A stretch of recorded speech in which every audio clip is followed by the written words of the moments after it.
I'm David Farrow. And I'm Kenny Todd. And I'm John Steinberger, Chairman of the Charleston County Republican Party and Chairman of SC Fair Tax. And you are watching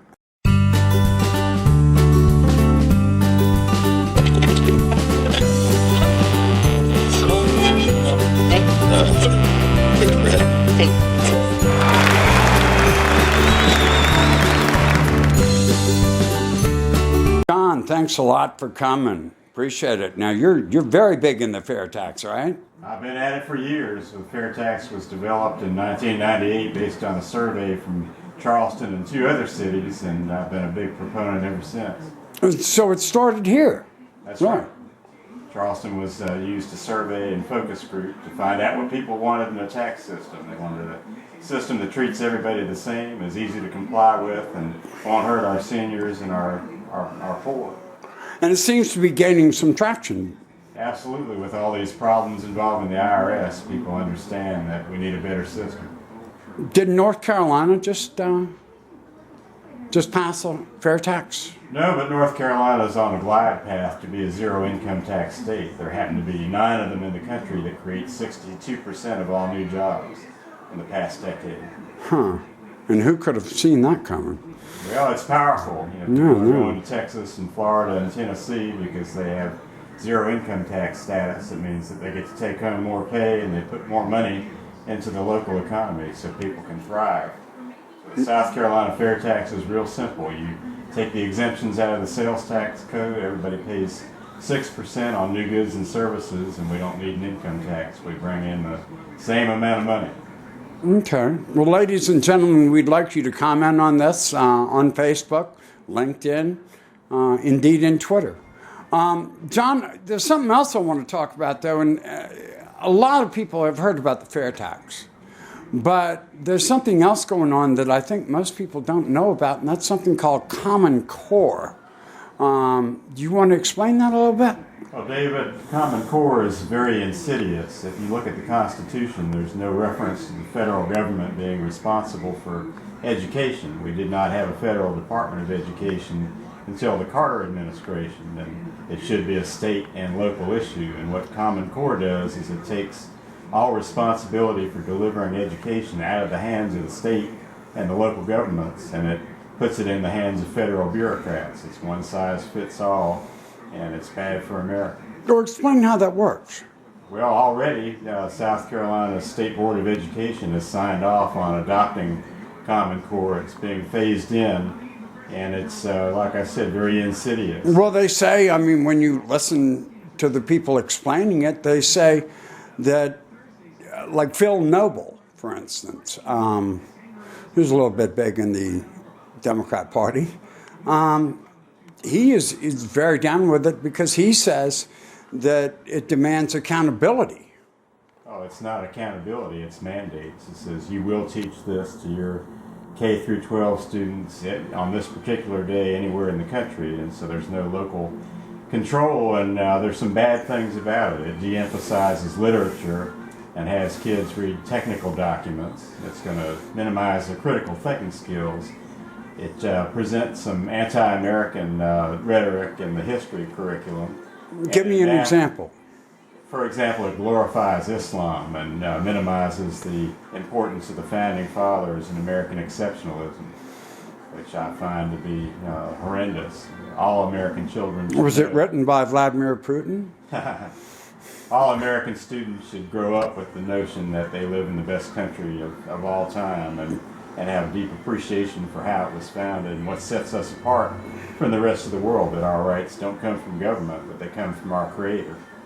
Well, John, the one thing that I found kind of interesting about the whole thing is you don't need to get the answers right to get credit. In math, that's correct. You can explain why 3 times 4 equals 11 and get full credit for it. Isn't that amazing, Ken? You know what have you heard of this before? Yes, I have. Isn't it remarkable? I mean, when I saw that, it was like, yeah, you know, I fly a lot. I certainly hope the pilot just guesses. For example, it keeps schools from teaching Algebra 1 in the 8th grade, which means it will produce fewer engineers who need to have calculus by the time they finish high school. And there's a big demand for engineers. And be the advanced society that we are, we need to accelerate our math instruction, not hold it back. So Why would we do that? That sounds insane, doesn't it? it started out by the Federal Department of Education offering the state of South Carolina and the other states money to adopt these standards, and free money. So they took it without any legislative input. So this never came through our General Assembly. It was done by the bureaucrats. Well, who's our Secretary of Education? It didn't have anything to do with the state superintendent of education. It was the appointed state school board, and our member in Charleston. Appointed by County. whom? It's appointed by legislative delegations. Our member is Larry Kabrowski, who was one of the few who stood against it. Right. And I he's was going to say appointed by Larry's the pretty sound. Right. He was against it, but they're appointed by the state legislative delegations with no input from constituents, and it's a bad thing. So we can overturn it legislatively. So what we need people to do is get their state senator to approve of Bill S-300.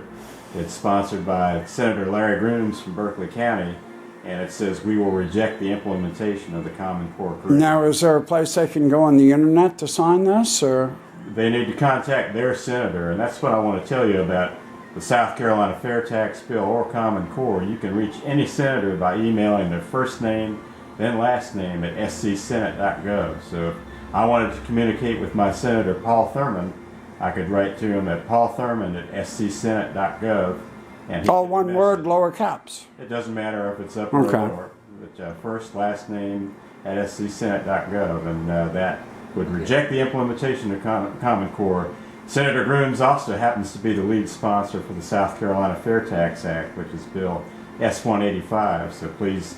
Wink, wink, nudge, That's nudge. right. So get your senator to support the South Carolina Fair Tax Bill, reject Common Core, and other legislation that you think is good. But nothing good happens unless you contact your legislators. Well, Kenny, what do you think about all that? There were 2 points that I wanted to receive affirmation from John on. I believe the stats show that with the math curriculum, if adopted, it would put our students an additional 2 years behind the rest of the world. The rest of the industrialized world. Right. America should be number one. It shouldn't be 2 years behind. Right. And the other one that I found a little bit alarming was that a lot of times people think that, well, we can adopt this and modify this program, or we can leave this out or add this. Kind of like Obamacare? Well, in a sense. Got to pass it before you can find out what's in But it. with this one, it's copyrighted, so if it's accepted, there is no changing, there is no modification. Wow. It's copyrighted, and it will be taught in its entirety, and that's kind of what I find very alarming. It is very alarming, and it goes against the principle of local rule and state rule. 10th Amendment says that But power not given to the federal government is the domain of the states and of the people. And we need some 10th Amendment warriors in our General Assembly that stand up for states' rights and say we don't need the federal money, we don't need their mandates, we're going to do what's best for our citizens. Right. I mean, it's kind of like Sanford not taking the stimulus. And then the legislature forcing them to do that. Right. So that didn't work out real well for us. Something that people need to know is that South Carolina is 48th in the country right now in per capita income. So we need to do things that create wealth and create knowledge, and having no income tax will help create wealth and independent control of our schools and competition, allowing parents to choose the best option for their children. That will create knowledge and make South Carolina one of the best places in the world to live and do business. That's great. Well, John, thanks a lot.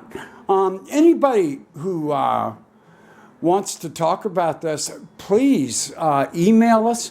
Contact us on Facebook. I tell you one thing I really would like it, if y'all would do, is go ahead and videotape yourself.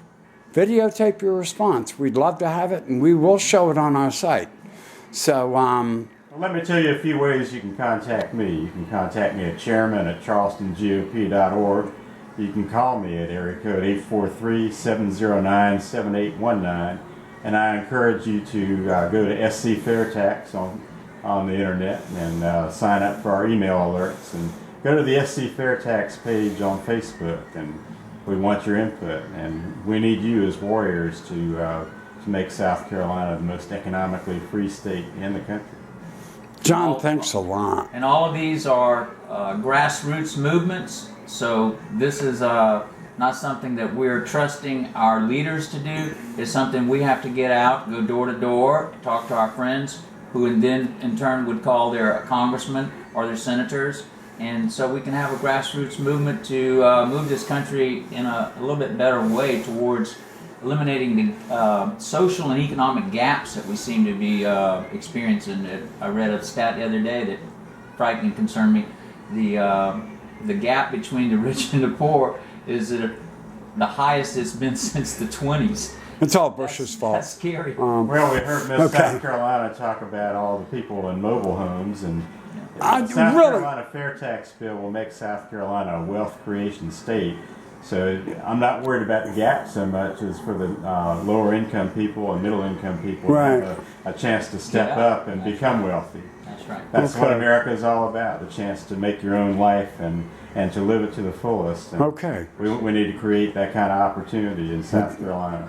John, thanks a lot. We hope to have you back soon. David, my pleasure. And Kenny, thanks for the great haircut. Thank you. I'm David Farrow, And I'm Kenny Todd. John Steinberger. and you are watching